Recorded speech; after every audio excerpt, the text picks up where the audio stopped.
And then I said to myself, okay, this is going to happen. You better get ready for a shot.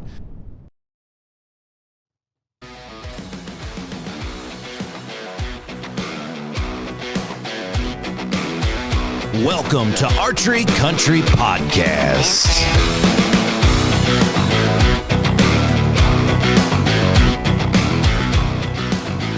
Welcome back to Archery Country Podcast. This is Big Wade down in the Rogers Studios. We're coming to you on another great episode that we are cutting live in there. No editing whatsoever.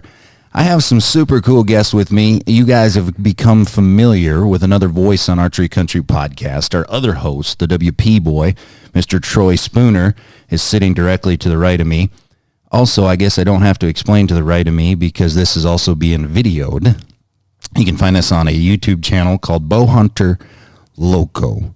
And I have the man, the myth, the legend, the big buck-killing cowboy, Mr. Charles Thayer is directly across from me. How you doing, buddy? Guys, I'm doing great, and I really appreciate you having me on. We're glad to have you, Troy. I appreciate you making the trip down. This is going to be pretty fun, isn't it? It is. I'm excited for this one. This is going to be pretty interesting because I've tried doing some of the stuff you're doing, and I have failed miserably. You want to know the extent of my self-filming? Yeah. Instagram selfies in the tree stand or stupid-ass squirrels that are, running around. Like, I completely respect. I kind of know you because I did some research on you. But today's episode, for those of you that are looking at your phone going, well, where are they going with this story? This is about self-filming. But Charles had a very, very successful 2021 season, and it's documented. He shot a buck that we'll talk about later called the Wild Card.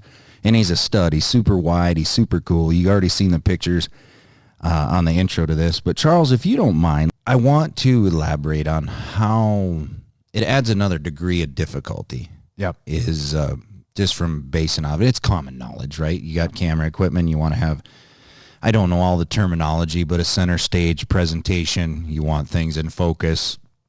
There's a lot of things that go into that besides, like for me, for instance, I've been on one video and it wasn't me. I had somebody that was videoing it. But my concentration when my target animal comes in, rather be a turkey or an elk or a bear or a deer, whatever it may be, is 100% on that.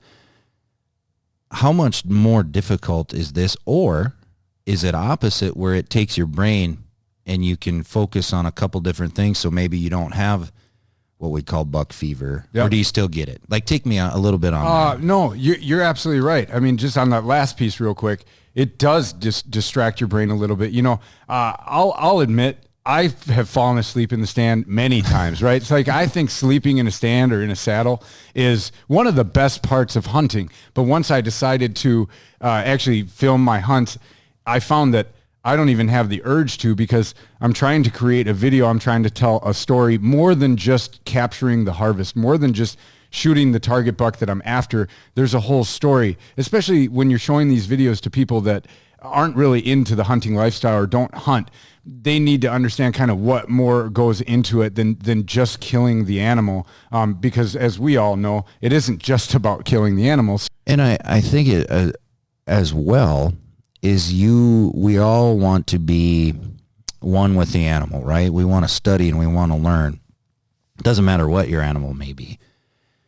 Having video footage, and this is where I can see it would be a treat to go back and edit things. Mm-hmm. And you're like, oh, that doe reacted differently to this, or that deer, why did he spook on that direction, or the wind, like learning, what is the words I'm trying to their behavior. Yeah. Like not becoming one with an animal, because it sounds like I'm reading out of a book, but like you're understanding your surroundings. If you don't mind, before we go on the story, like what equipment are we talking about? You shoot Matthews?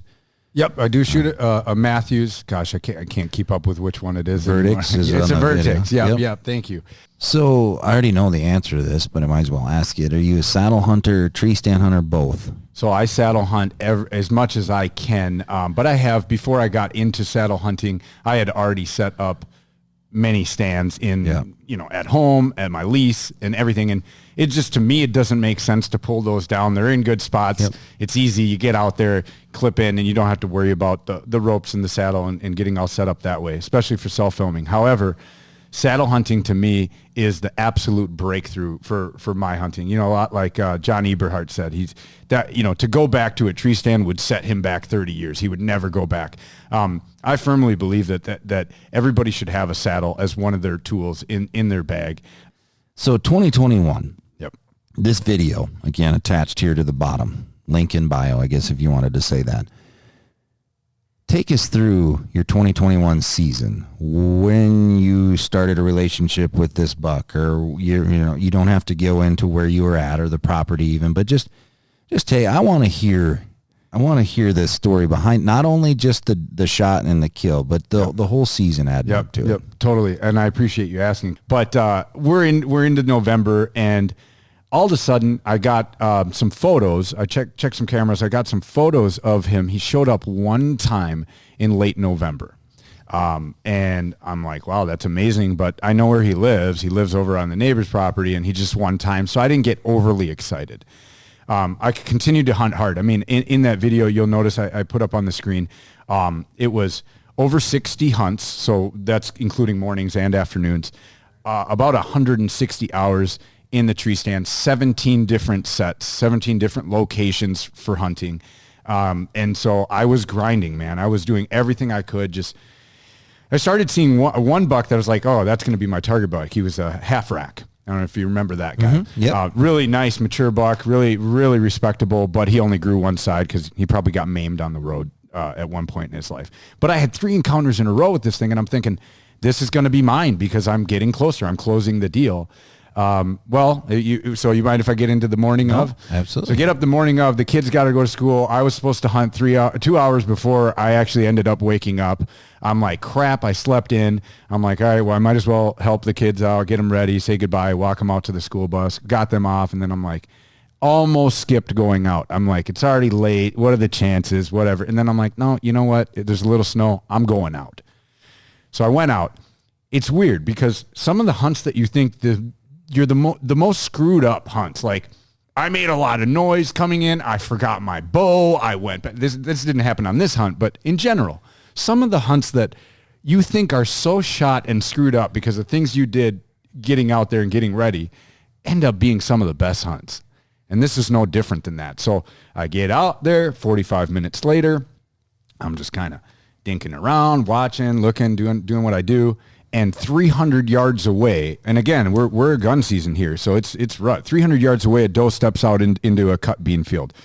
Behind her, a mature buck steps out. I can't tell who it is, what it is. Is it a shooter? Is it not? I can't tell. It's too far. I tried grunting. You won't see this in the video because I cut it out. I tried grunting. I tried snort wheezing. I tried doing some of the softer, not aggressive calls. Nothing, because of the wind and how far it was. He couldn't react. So I pulled out my black racks and I smashed them as hard as I could to see if I could even get him to hear. He heard it. He turned and looked. And I'm like, okay, well, this is working. So I did a little bit more smashing his hard, really aggressive calling, not tickling him at all, just smashing them together. And then he looks back at her. And if I were to put words to his thoughts, he'd say, well, I've already had some time with you. I need to move on. We both need to move on. It's not me. It's not you. It's me. But we both need to move on. Okay. This thing starts a 300-yard haul. I mean, he is hauling. He is in almost a full speed, definitely faster than a gallop. And he's coming in. And at this point, I don't think that he's going to actually come all the way. It's just unbelievable to me that he's going to come all the way. So I continue filming. I tried to focus. I tried to, get my camera set, get everything ready. And then he got to he hit the swamp that I was in. He started coming in closer. And then I said to myself, okay, this is going to happen. You better get ready for a shot. So I put the camera on the main camera, the A-roll camera, in a position where it's wide out. That's the mistake a lot of filmers make. They think they need to zoom in to an animal, and they end up missing the shot. You're shooting in 4K. You can zoom out as far as you want, and you will still be able to edit a really high-quality film. So there's my best tip I can give you is stay panned out, stay wide, and get that shot. So I set it wide. I got my bow ready. This you won't see in the film either. All of a sudden, my release is not clipped to my bow. Again, just a havoc morning. The morning was all whatever. since when do I not take my T-handle release and clip it to my bow? It's always there. And that's another tip. T-handles, because you don't want the wrist release. If you have a wrist release, it's a lot harder to get set up. When you're filming, you just want your T-handle hanging on the bow so you can grab it like it's a string and give it heck. All right. So the sucker comes in, gets ready. I'm thinking, all right, it's going to get into a lane. I had to make one more adjustment. I moved my feet all the way to the 90-degree position where I know I need to be, and then it moved into a lane, and I didn't need to even stop this thing. It was looking for the fight. It was looking for that noise. They know where you are, and when they commit to running in, give it up. Stop rattling. And I mean, the rest is history. You know, we put it in the bread basket and he expired about 60 yards from the tree right in the middle of the field. Okay. That was a phenomenal shot. So I'm like every other average bow hunter out there and no different. 3-4 years ago, I missed a buck that was 19 yards away. And I was so nervous that I looked back and I realized I didn't look through my peep sight, right? I don't know if anyone here's ever done this, but I put the pin on him, but I wasn't looking through the peep sight because I just couldn't believe this buck was broadside at 19 yards. I shot twice. I missed twice because I didn't look through my peep sight. That's like shooting a shotgun from the hip and using the end of the shotgun to try to aim. Right. It doesn't work very well. After that I mean, I cried. I went home, told my wife what happened, and tears came out of my eyes, right? I had 2 arrows lit up. Right. And, after that happened, I have never made a shot on a buck without my last thought being, are you looking through your peep sight? And I know that sounds so simple and stupid, but when you're dialed in, your bow's dialed in and you've practiced and you've done everything, for heaven's sakes, at 15, 17 yards, if you're looking through your peep sight and your pin is where you want it, slap that trigger, let it go. You know what I mean? I know our target shooters are going to say, don't slap the trigger, don't whatever. But hey, you're not there to hit a bullseye. You're there to make a good kill. And that's what happened. And that's the only thing I'll do from now on is I will just make sure, are you looking through your peep sight? What I loved about this video is it was 100% natural. You edited out what you said, but you turned around after he'd fallen. You got the camera back onto the deer. Mm-hmm. It was expiring or he'd tipped over. And then when you turned around, and I assume you're looking at your GoPro. Yeah, exactly. And then what you said, like, oh my gosh, it just happened. That's the PG rated version. Yeah. It was a confusing moment. It was, what the heck? You know what I mean? Like, really? Is that? Because this is what you dream of. This is what every bow hunter dreams of happening, rattling in the coolest way, right? You rattled him in, he left a doe, he came all the way across the field to look for a fight, and then he stands in front of you at 15 yards broadside. I mean, I just can't draw it out. And then he expires 60 yards in front of you, and you're just in heaven. There's just like, I can't draw heaven up any better than that. I'm sorry. The closer you got to him, he grew. I noticed that. He Yeah, grew. just And I'm kept getting bigger. And I go, is that a flyer? Is that a kicker? Oh my God, this deer is 2 feet wide. Yeah. Like where does the wild? So when we're watching this video, very creative editing. It was your wife. Yep, got a chance to Turning get the family involved. My daughter was hunting with me some of that season, and then the wife, you know, she gave me crap one time about getting a buck and then calling my friend first. Mm-hmm. Hey guys out there, don't call your buddies first. Call your wife. Okay, I've been there. So I always remember that because they're in your court. They're cheerleading you on more than anybody else out there, and they deal with all your crap too. So yeah, call your wife. So I didn't even go to the buck. I didn't. Okay. I knew he was out there. He was going to be out there. So I went home and got her. And I said, hey, just walk with me. You know what I mean? She grabbed the camera for a little bit. And then once I realized, like, why am I doing this? I said, give me that camera. And I held it up so you could see both of us walking out there.